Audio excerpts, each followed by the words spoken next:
Peggy 16.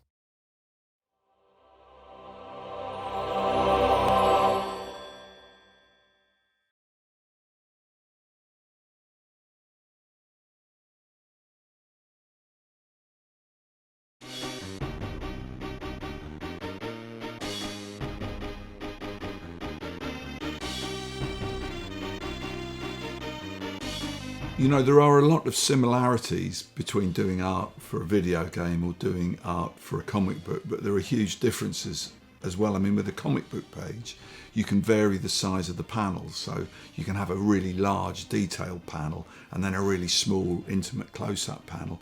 With a game, of course, the screen is always the same size.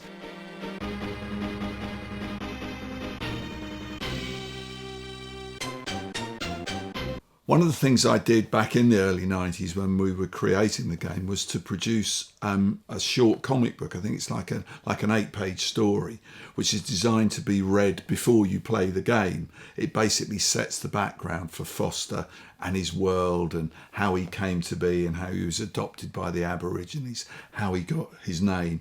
And it concludes with him being captured and taken on a helicopter to the city, and all of a sudden the helicopter malfunctions and dives in towards the city, and that's the end of the comic book. That's the cliffhanger, and then the game begins with the helicopter crashing and Foster escaping into the city and having his adventures.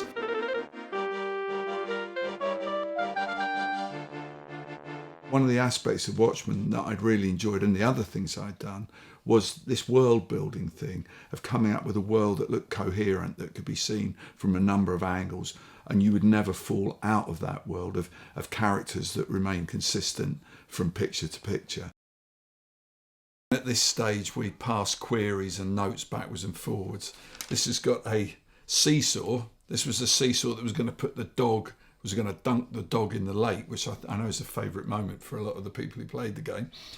But I wrote at the side, Chaz, this was Charles, Chaz, I still don't quite get the seesaw gimmick. Can I have a drawing, please?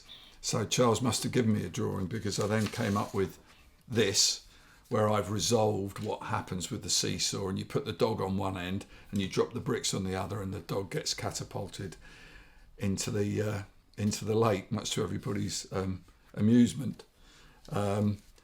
And here's an even more finished version of it, where we've got an incredible tripod arrangement that again makes this whole dog chucking thing feasible. So these are the kind of things you spend hours and hours worrying about and setting out and making them work, not only functionally but also so they're reasonably attractive and understandable to look at. What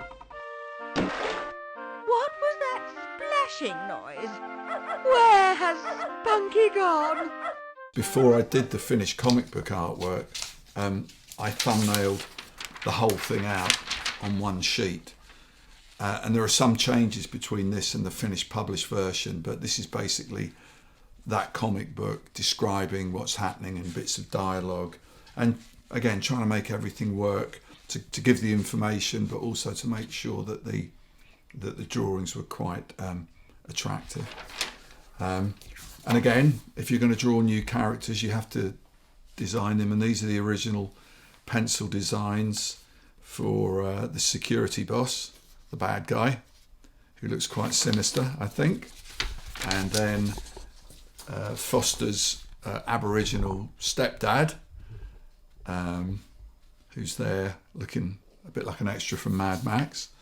And this was the hero of our piece, Foster, pretty much a traditional square-jawed, butch-looking hero with this leather kind of Australian stockman's coat on.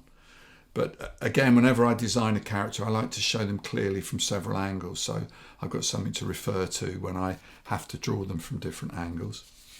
And finally, something that I came across while we were looking through the archives was this sheet of character studies I did. Now, all the characters in the game only appear as tiny little pixelated figures, but I wanted to have an idea of what they really look like. So here's Reich, the baddie, and Lamb, and other ne'er-do-well, and various friends and acquaintances of Foster's, just to make the characters sort of live in my mind as I came to do the game artwork. So as you can see, we've got lots and lots of these, which I've kept because I knew they'd come in handy one day for such an occasion as this. So I hope you've enjoyed looking at them.